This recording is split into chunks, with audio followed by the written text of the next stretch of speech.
Welcome to GraceStory Podcast. We're here to connect you with education, resources, and community that equip you for the journey of restoration. My name's Nate Davison, and I'm your host. I'm so glad that you've joined us today. We have on the program Ryan Waters, who's our Content Strategy Director here at GraceStory Ministries. Now, he's starting what's going to be the first of 3 episodes, and these episodes are going to be surrounding the topic of developmental trauma and what that looks like in our lives today. Now, Ryan Waters, a little bit more about him. He earned his BA in Ministerial Education and Pastoral Counseling, as well as his MA, both from regionally accredited institutions. He has worked extensively with higher education, serving both academically and in student life capacities as an instructor and an administrator. He currently resides in Cincinnati, Ohio, where he works at Counseling Alliance, LLC, specializing in treating sex addiction, developmental and relationship trauma, anxiety, and depression. One of Ryan's areas of focus is developmental and relationship trauma therapy, also known as DART. And Ryan went through special training that equipped him to help individuals understand how their life experiences from childhood to present have shaped the story of their lives and who they are today, and how that also affects how their relationships are today. Time was spent understanding key moments in every person's life story and how those moments connect with the broader developmental portrait, you might say. So the goal was to increase growth and vitality into a functional adult. Ryan, did I get all that right?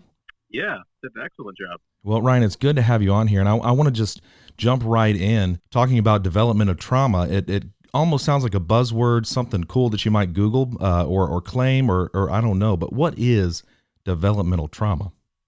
It might be helpful to take a step back further and define what trauma is as a whole. So Bessel van der Kolk, one of the leading experts on understanding trauma and its impact on the body, he defines it as an event that overwhelms the central nervous system, altering the way we process and recall memories. And so what happens essentially is the body just gets overwhelmed with more than it can handle, and either it moves into fight, flight, or freeze and gets stuck there. And it's hard for it to know the past from the present. So when you're talking about trauma, we're talking about motor vehicle collisions or maybe a veteran coming home. We think about the PTSD. Is it things like that, or is it more? It can fall pretty easily into 2 different categories. Sometimes what we call big T trauma, which are all the things you just listed, involved in car accident, soldier in the battlefield. But maybe the more developing and maybe more nuanced side of trauma that we're exploring is what's called little T trauma. And not called little T because it's less impactful, but because it's harder to identify. That's almost the death by 1,000 cuts analogy. So this is someone who maybe grew up in a family where there was emotional neglect. Just a child was overlooked for long periods of time. Or there was emotional abuse of some kind. Or where a child was falsely empowered and they could do no wrong. All of those fall into the category of developmental trauma. So that really just broadens the definition of trauma to include a whole bunch of stuff that, frankly, I don't think I'd ever talked about. You just mentioned someone who may be falsely empowered as a type of trauma. So it seems like there's a lot more there than we first think about. So is this just something that happens in childhood and then it manifests later, or when does this happen to somebody? Typically, when we talk about developmental trauma, we're talking about some things that occurred before the age of 18. And so the trajectory gets set very early, and then that trajectory plays out with sometimes some really harmful or negative consequences throughout the entire lifespan, unless there's some healing that takes place. So you talk about these things manifesting later on in life. Can you dig a little bit deeper on that? How does it manifest later on in life? Sure. What should I be looking for in my life if I think maybe I've experienced trauma? I don't know. What are those symptoms maybe that I'm looking for? Yeah, so there can be quite a wide variety, but I'll pull out a few examples of ones that are pretty common. Let's say someone grows up in a family where they are routinely overlooked and not seen. Maybe they were the child who did everything right, and so the parents just thought, well, they got it all under control. I don't need to pay as much attention. And there's not that attunement, that nurture that they really needed to receive. That doesn't happen. And so later in life, they seek that nurture, they seek that attention in ways that may cause them harm, or it moves into an unhealthy kind of dependency in romantic relationships later in life. This can also show up, let's say, in families where there's a high level of rigidity, lots of expectations, but low levels of empathy. There's not a lot of connection.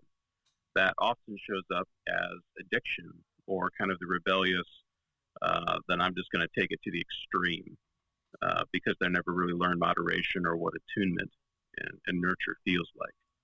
And thus, by extension, they don't know how to give that to themselves.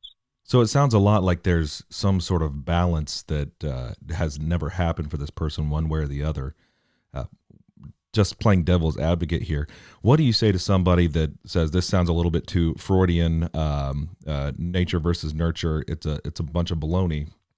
People just need to get over these things that have happened to them, pull themselves up by the bootstraps, and by the grace of God, we're going to move on together. Sure. What do you say to individuals like that?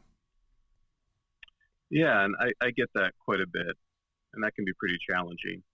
It is helpful to actually turn them back to the physiology of what's happening. So maybe I'll start off with a few examples there. Before the age of 6, the brain waves are actually different for the rest of your life, and they change at age 6 and move forward. And so the first 6 years of life, especially, you're kind of downloading the program that you operate out of in terms of how you view relationships, whether or not the world is safe, how to regulate your own emotions. And when that happens well, then that shows up as healthy functioning later in life. When that doesn't, then you have some of the complications that we already hit on. We'll be digging down into more today. You can actually measure that difference in the brain. Another piece of it, you can do brain scans and look at someone who has experienced a fair amount of developmental trauma. And when that takes place, it quite literally rewires the brain. Their brain does not function the same as someone who grew up in a very healthy, nurturing home. So to say, just kind of pull yourself up by the bootstraps, I'm not sure that fits with the evidence that we're seeing in front of us. So with that being said, I want to jump back to something you said. It manifests in these certain ways that you pointed at earlier, unless there's healing that goes on. Can you talk a little bit about what that healing is? Is it just, I'm praying for healing, God heals me? Is it something I need to do? How many books do I need to read? What does that look like, and what level? Yeah, excellent question. So coming from my faith background, I do believe that God is a huge part of that. Although I believe God designed certain systems and plans for that healing to take place in, particularly in community. So when you have the wounding that is relational in nature, that healing often comes through understanding what that healthy relationship looks like. And it's not just the cognitive piece, though, although that is a huge part of it, getting your story straight and understanding where the trauma took place and what it looked like. But it also comes down to actually experiencing that at a deep gut core level. And that's the work of DART, Developmental and Relational Trauma Therapy. But also that can be the domain of really healthy, solid connections with people who are safe, who can hold your story well, are non-judgmental, and kind of replicate for you what you never received in childhood. Thinking about what we haven't received in childhood, you and I had talked a little bit, and I gave him a little teaser on the last episode, on episode 2, about developmental roles in family trauma, in childhood development. Can you help us kind of understand what's meant by the roles that we play in this developmental trauma?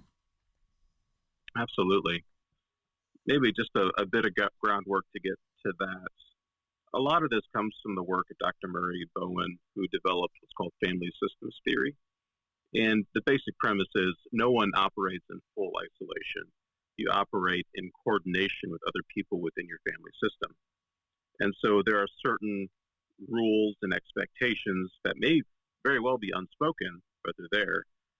And so the roles that we play to make our family system okay are kind of what we're digging down into today, especially when those roles are unhealthy. So I'll throw out 3 of them that are probably the most common ones that I see. And they are hero child, lost child, and scapegoat child. So let's start with the hero child. So I'm glad you started with the hero child, because when I heard you kind of talk about that in these roles, that sounds like a good thing.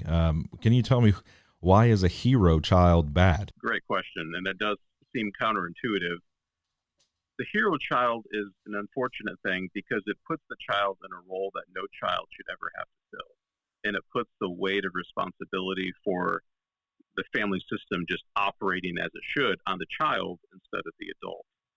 And so the child becomes the hero that has to make the family system okay.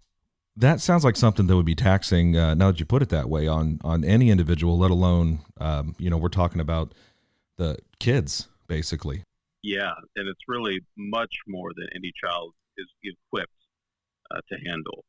I mean, quite literally, their brains have not developed to the point to be able to rationally or emotionally deal with that kind of weight.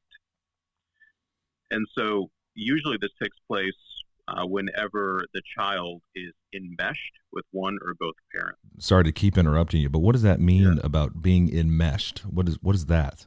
At its core, enmeshment is a boundary collapse between two people. And so there's no distinction. It's hard to tell where you start and someone else stops.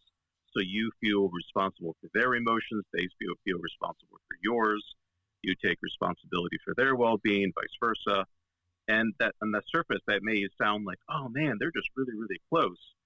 But if you were to put it down, and here's a very clinical word for you, it feels icky in the relationship. So icky, you can't find where you begin, someone else ends. I can see how that might be unhealthy. This sounds like a concept that could probably be an entire episode. And I feel that with some of these, you talked about there's more roles than just this hero role. What do those other roles look like? So a couple of them are surrogate spouse, essentially, where a child becomes, let's say I'll make up a scenario here. Let's say there's a husband and wife go through a separation and their son gets stuck in the middle of that. The mother may use the son as a confidant, and he knows all the information. He hears all the complaints about dad. He hears all the situations at work that are going on. And he's being asked in that moment to bear more than any child is equipped to handle. And same thing can happen with dad. So he hears all the negative things about mom. He feels responsibility for dad's emotions, and so he tries to regulate things and fix things in the relationship. It just feels really icky in the middle of all that. So with that, to kind of turn around and correct me if I'm wrong, but this also sounds like something that could happen too if there's, a death in the family and somebody has to become the man of the house. Maybe not to that icky level, but just still another type of trauma where now he is the father figure for everyone there, or for, the female, the mother figure. Is that something that could happen as well? Yeah, absolutely. And then he becomes the hero of the home. He has to provide for younger siblings and make sure everything happens as it should. So these may overlap in a way as well. It's not you're just one role or the other. Absolutely. And it can be different for each parent. So you may be the lost child to one parent and the hero child to another. So one thing that I'm observing, and then, I want to move on to that other role that you're mentioning. But these all have one thing in common so far. They're not that child's fault. It's no fault of their own. They didn't put themselves in that situation, so to speak.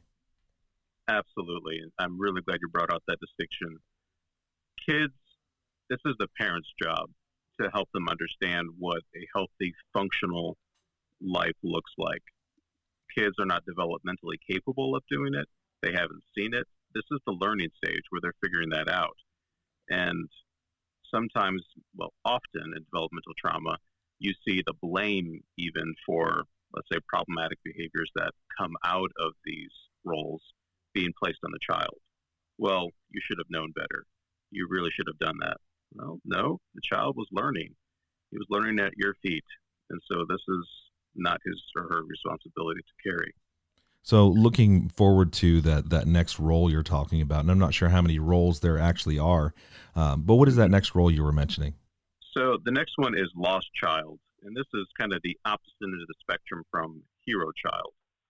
So this is the child who withdraws from the dysfunction in the family and they live inside themselves. And it looks like they got it all together. And so they may be quiet, they may do well in school, they just kind of fly under the radar. And because they fly under the radar, they don't receive the nurture and guidance and affection that they truly need. So they could very easily kind of retreat into a fantasy world of books, hobbies, games, TV, whatever. But they often get lost in that isolation.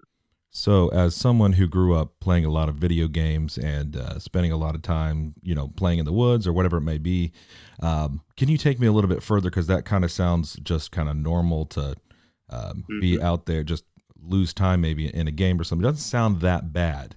Can you take me deeper into what you're talking about as it relates to trauma, I guess? Sure. Well, and we can even circle back and pick some of this up with Hero Child, but there are some positive aspects that come out of it. For example, a lost child tends to be very creative, and they have a very rich imagination. They can be very flexible, laid back, independent. But here's the darker side of it. The darker side of it is they are always longing for, aching, and seeking to be seen, to be noticed. Even if they don't know how to do it, even if it's very quiet and laid back, there's a part of them that aches for that nurture that they never received. And so that can show up in a lot of unhealthy ways later in life, whether that be addiction, whether that be serial relationships. There's always a part of them that's trying to be noticed. And that sounds like, oh man, there's attention seekers. That's not it. It's so much deeper than that. It's a recognition at a deep core emotional level that they missed something that they really, really needed. So you touched on something interesting there where not every part of this is bad. I am a hero child, or I am that lost child. Not every aspect of it is bad. Can you tell me a little bit why some of those things aren't bad? You touched on some good things that come out of it. How is it good is what I'm saying. How can it be redeemed? So maybe I'll put it this way. So maybe you've heard the phrase, kids are resilient. And I'm not a super big fan of that phrase. I think probably the more accurate way to say that is kids are adaptive. They find a way to survive. And so for the hero child, for example, to survive, they had to step up to the plate. They had to, quite literally, if they're into athletics, they had to do everything right in sports and school. They put a lot of pressure on themselves to succeed. And so those adaptations often meant that they are very high functioning. Think CEOs, diplomats, high-ranking officers. These are the people that feel very driven. And so those traits that they ultimately, I should say, initially developed as a way to try and keep their family of origin okay, because they had to be the hero in their family, often makes them a hero in the office, a hero on the battlefield, a hero wherever. And so there are some aspects of it that serve you well in certain places. I'm thinking of some of the folks I've worked with over time. Some of them are end up in the field of caretaking, like medical professionals, like doctors or ER docs, where the skills that they had to learn to take care of and think very quickly in situations because they were the hero in their family served them well in their job. But that doesn't mean that there isn't the damage that's done. For example, they often deal with high levels of anxiety and depression because of the self-induced weight that they have to carry to be the hero in all situations at all times. And it's interesting you're talking about, physicians, ER docs, some of those positions carry with them a high risk of being exposed to traumatic situations again. Absolutely. So it's something they're familiar with, and it doesn't affect them, so they think, but still re-traumatization, very, very real. These roles, they're so interesting, first of all, because they almost sound like a personality test to me. And, not my profession, not my specialty, but can you tell me maybe, because I know they're not, what is the difference between this and a personality test? Sure, that's a good question. So when you're talking about personality tests, you're typically talking about things like introverted versus extroverted, or how are you re-energized? Are you re-energized by solitude or by being around the company of other people? And you'll find introverts and extroverts in all of these categories. You're also talking about thinking versus feeling when you're talking about personality. And again, you'll find thinkers and feelers in all of these three roles. Probably the most common personality test is the Myers-Briggs type indicator. And so if you were to take an assessment that measured your personality type, and I think there's about 16 different personality types according to the Myers-Briggs, you would be able to find examples of all 16 personality types in each of these categories. So it's not so much about what makes you tick in terms of personality. It's more about how did you adapt to the trauma that you experienced in childhood. So, and that's a great clarification. Let me follow up on that because I know some of our listeners are probably thinking or identifying with maybe one, two, or all of the roles you've just mentioned. And then, come to find out it's not a personality test. I can't just go online and find out what role did I fulfill as a child and how do I deal with it, do some home therapy here. I guess my question is there a place where our GraceStory community can go to get more information on where they fit in the roles? Is it something they can do online? Is it something that, no, I need to do this safely with a counselor? What would be the next step for them for finding out where they fit in these role situations? Yeah, absolutely. So I'm going to throw out a few significant names here that you need to pay attention to when you're looking into this field. One is Pia Melody. And Pia Melody was a lady, she lives out in Arizona, and she's the one who developed this model and kind of helped make sense of developmental trauma. She's certainly one of the early pioneers in this. So all that we're talking about today is drawn from her work. Two people that took Pia Melody's work and adapted it into a kind of more commonly understood treatment modality, developmental and relational trauma therapy, are Jan Bergstrom and Dr. Rick Butts. And Jan Bergstrom just released a book called Gifts from a Challenging Childhood. And that is a tremendous resource for listeners if they want to do some more digging into this. So everything that we're talking about today, you can find in that book. And she does have a chart in there that can help you identify with your mom, which of these roles did you tend to put on? With your dad, which of these did you tend to put on? And so it can be a really helpful resource. In addition to that, if you want to find someone who is a DART therapist, they can definitely help you do the deeper digging. And if you find that there's some trauma that you can't seem to move past, or some pieces of your puzzle that you can't quite put in place, that's going to be your best bet. Find a DART trained therapist. And you are one of those DART trained therapists, as we mentioned. So we're going to be giving some of Ryan's information here at the end of the show so you can get in contact with the counseling that he's a part of. We're going to be back just after this message from our GraceStory Ministries sponsor, and then we're going to jump into a little bit more of developmental trauma and the way it plays into our lives today. So GraceStory Ministries is sponsoring this podcast, and they are wanting you to know about the GraceStory community page on Facebook. Just started up. This is a place where you can expect to find safe conversation. So honest questions and dialogue, live teaching, videos by our master's level and field experts, and so much more. Ryan Waters has already shared on there. We're going to have LaShonda Suggs sharing about grounding. And then we're also going to have Sarah Fry. She's going to be back talking about some things to deal with your children during this time of seclusion and quarantine. The men and women who are part of our email subscriber family have access to this. So if you haven't already, run over to the website, GraceStoryMinistries.com, and subscribe. So Ryan, big question coming back from the sponsor break. What would you say to people, and there's people like this who say, my parents, they did the best they could. I don't think we should talk down about my parents. Everybody makes mistakes. And my family's fine, basically. We're okay now. Kind of almost whitewash the situation maybe, and they see it better than it might have been. but still wonder why they have similar problems to kind of what you're talking about with developmental trauma. What do you say to those people who are listening who fit that bill? Yeah, thank you that's a great question. And I hear that. I think it's important to distinguish between our family's best intentions and the reality of what happened. 95% of all parents out there, 98% even, do the best they can with what they got where they are. And so they're not intending to cause harm. They're not intending to cause trauma. And that's important to distinguish.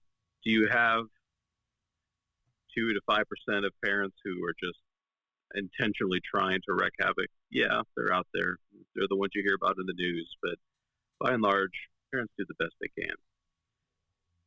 We're not intentionally trying to throw parents under the bus. What we are trying to do is just get the story straight, to understand the reality of what happened and how that's showing up in your life today. Sometimes, when Dr. Rick Butts, who I mentioned earlier, talks about rearranging the furniture and how you understand your past. You're not adding pieces, you're not taking pieces away, but you're just shifting how you view it that has the best ring of truth to it. So I'm not I'm not recommending that we throw parents under the bus, but let's not minimize the pain. Let's not deny the pain. Let's just face reality for what it is. You talk about facing reality, and when you mentioned having the best of intentions, it reminded me of an old country song by Travis Tritt where he talks about having the best of intentions all along and talks about all the things that he did wrong. And I remember hearing that song, way back in high school and thinking, wow, this guy's a loser. But he's explaining it all away with, I had the best intentions, but, really thinking about what people intend to do. It's not on their heart to do us harm. They're really trying to get it right. And even as a parent now, I get it wrong so much. So I know, and I'm right there with these people that make mistakes, because we're all human. But I do have the best of intentions for my kids, and I want them to be better off than I am. And I think most people feel that way as well. And can I throw in a couple of things there? Sorry to interrupt you. Sure. Yeah. But there's one thing I think that's important to understand here. There is no perfect parent, and that's just reality. And when I hear you saying, and I wrestle with this too, like, oh man, I see how I don't get it right with my own kids. I know that I can't be a perfect parent, but I do strive daily to be a good enough parent so that my kids fully understand, or at least understand to the very best of my ability, that they are loved, that they are precious, that they are beautiful. And I think that is an attainable standard. And you touch on something here that Amber talked about in episode 2, when she's talking about her responsibility as an adult when she grows up and becomes a parent, and she's seeing these things that we've kind of talked about here with her children, and not wanting to give them the wrong view of God, and she's wanting to raise them right, and noticing these symptoms that you're talking about, these roles manifesting themselves in her life now that she's an adult. And she talks about it's now her responsibility to do something about it. It's now she can't just ignore it or explain it away as, no, I had childhood trauma, and that's somebody else's fault. While that may be, now it's your responsibility to take that next step. And I want to build on that. What is that next step for people here? Because we're just scratching the surface. I understand that on childhood developmental trauma in childhood. What is the next step for someone? You mentioned getting the book or looking at what role you might play. What would you tell someone who doesn't know where to go next, but knows there's something there that they need to do? It can be really hard to make sense of your story on your own. We tend to live in an echo chamber, and so our reality is our reality. And until we have someone help us face and give us some perspective and face what reality truly is, then we tend to get stuck in that pain. And it seems normal. I hear that all the time in my office. I grew up in chaos, but I didn't know it was chaos because it was all I knew. Well, talking to someone like a professional counselor who has the tools, who understands developmental trauma, is one of the best ways I know of to get unstuck from that pain. And there will be a lot of exercises, a lot of experiential work that can be very challenging, but is some of the most rewarding work you will ever do. So if I was going to pick one thing that I would suggest people do who are feeling the pain of that, it would be reach out to a developmental trauma specialist who can help you make sense of that. And a little sidebar on that. How important, you talk about licensed counselors, how important is it to go to a Christian licensed counselor to you? This gets into how I make sense of the world. And so maybe I'll just give a quick view there. I view special revelation, scripture, to be the primary source of truth. God revealed in the clearest form possible how he wants us to live. And I think when we live according to his plan, life works out the best. That's just the bottom line of it, because we're following the instruction manual. In addition to that, he's given us general revelation, which are the sciences. You look at the world around you, you can see that there's a God of order and a God of love based on what you see in creation. And I would put developmental trauma specialists in pulling from that realm of knowledge. The church has always taught that all truth is God's truth. So if we find truth in digging into developmental trauma, then I know that it's going to be in harmony with what God wants, because God is not the author of confusion and God is the author of truth.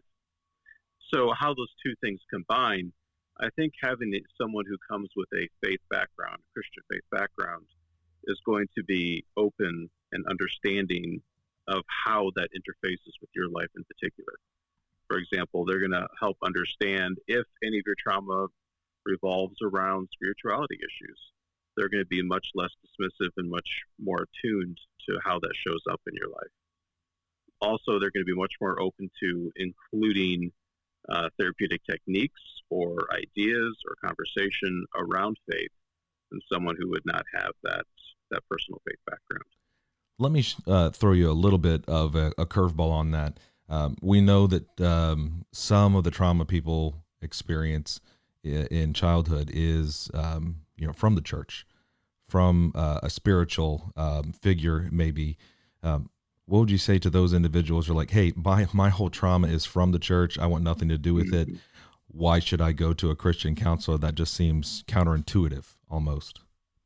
Yeah, and I hear that. I really do. It reminds me of the words of Jesus, who condemns very harshly those who bring harm to children. And so when I hear that, I think of how much that must grieve the heart of God, to have the source of wounding be from what he intended to be one of the safest places of healing, the church. So first of all, I feel empathy and deep compassion for that. Second, I understand that if the wounding is around the church, that can be a really difficult place to think about going to someone within the church and seeking help. So I would recommend finding someone that you know, either from personal experience or from good referrals, to be very well aware, to be non-judgmental, to be caring and compassionate, and that who knows how to handle spiritual abuse, spiritual trauma. At its core, spiritual abuse occurs whenever someone in authority takes that power and weaponizes faith for harm. And that often occurs through twisting passages of Scripture, using power to belittle or undermine the victim. It's some of the most horrific trauma that I see show up in my office, because it so dramatically affects worldview and how you make sense of the universe. Because if the very God that you thought you loved and served is represented by someone who can be so cruel, then it makes you question the goodness of God. And so that can be a really deep wound to overcome. I agree with you. I can't even imagine, having that view of God as, not even as bad as a dictator, but worse, whatever that viewpoint is. I know here at GraceStory Ministries, we are striving to get people back to that right view of God, because many times God is the one that is twisted, or the view of him, the relationship with him is twisted from many of the different traumas and roles that you've laid out today. Before we get too much further down the road here, I don't want to forget that other role that you were about to mention, the scapegoat. Mm-hmm. The scapegoat. Can you walk us through that? Yeah. So another word for scapegoat is the black sheep of the family, and they're the one who gets blamed for all of the family's problems. So the scapegoat's tantrums, meltdowns, rebellions, whatever it may be, becomes an excuse for everything that goes wrong in the family. Or, and this is sometimes lesser observed, or maybe I should say it's harder to notice, but when, say, you have a child with special needs or some kind of physical ailment that takes a dramatic amount of time, those needs become the excuse for ignoring others in the family and neglecting other family needs. And then the children who get neglected are in this double bind, because then they feel the pain of neglect, the pain of not receiving that nurture, but feel guilt as well because they understand the bigger picture of what's happening. Whenever problems arise, usually the scapegoat's name is the one that's going to be mentioned in that conversation. Individuals who've been cast in that role, they often engage in self-destructive patterns as adults, abusing drugs, alcohol, engaging in promiscuous behavior, or sabotaging relationships, jobs. It can show up usually as acting out rather than acting in. Yeah, when you're saying all these things, I immediately start thinking of a person who just doesn't care, or it seems like they don't care. You're going to blame me anyways. Let's do this. Let's get it over with. I'll get my punishment, and we can carry on, so I can get back to what I want to do anyways. Or someone that doesn't even care if they take on the blame of something they didn't do. If the person's standing right there, yeah, sure, it's fine. I can take it, and just learn to take it almost. And in that way, think back to family systems. They took all of the blame, all the responsibility for the family system, so that the family system could maintain that balance. That's very dysfunctional, but that's the role they played in their family to make the family function okay. So let me ask you this, because we've talked about it with the other roles. There's something good in some of those things. It doesn't sound like there's much good about this. Is there anything good in that? There actually is. They tend to have extra access to creativity because they think outside the box and really aren't afraid of criticism. They're also less prone to denial and are more likely to be honest. They often tend to be good-humored and close to their feelings. They're usually the truth tellers in the family system and in life in general. So those are all some positive side effects. So that person that just says, the truth teller you've talked about, you're going to get it. I'm going to tell you like it is. I'm not going to hold anything back. My feelings are this. That does sound like a good thing. Maybe too much of a good thing sometimes. But yeah. So we've talked in this podcast episode about the roles, what developmental trauma is, how it can manifest in your adulthood, in your relationships. Talked a little bit about where to go next with some resources, a book, and then also finding what kind of specialist to go to. Before we head on out for this episode, can you tell us a couple things? One, what to expect in the next episode, which will be coming a few episodes from now, your next episode about developmental trauma, and then maybe a big takeaway. What, if there was one thing you wanted someone to hear out of this episode, just starting out, what would it be? A little bit about what's coming up. I want to dig down into a little bit more of the physiology of what happens in the body and the brain around developmental trauma, because I think it's important to understand that this trauma does have very real, even physiological effects in your body and in your brain. So that's important to understand because it's also one of the keys to knowing how to heal. When you understand what your brain does when it flips its lid, when it feels triggered by that pain and that trauma from the past, you better understand what's happening and how to deal with it. So we're kind of laying the groundwork for where do we go from here. As far as a takeaway that someone could take away from this podcast today, I think it would be this phrase: don't be afraid to get the story straight. Don't be afraid to face reality. Because that's exactly what trauma tells you. Trauma tells you that you have to look away, You can't change because it activates the fear centers of the brain. But what it's doing is perpetuating the pain, and it can happen without even realizing it. So don't feel like you have to live in that pain. There is a solution. There is hope. That's wise words, and I'm sure that resonates with many of our listeners, if not all of them on some level. I know that our listeners are going to be wanting this to be an episode or the second episode with you to be next time it comes out in 2 weeks. These are going to be sprinkled out through the year, this content all the way up to conference in November. So be looking for them throughout the coming year as we listen further with Ryan. Ryan, thank you so much for being here. I really do appreciate it, and I'm looking forward to the next episode that you're on. Great. Thanks so much for having me, Nate. And guys, make sure you tune in 2 weeks, just before Memorial Day. That episode is going to be Aaron Perkins, who served honorably in our U.S. Army. He's going to be joining us talking about rediscovering purpose in post-military life.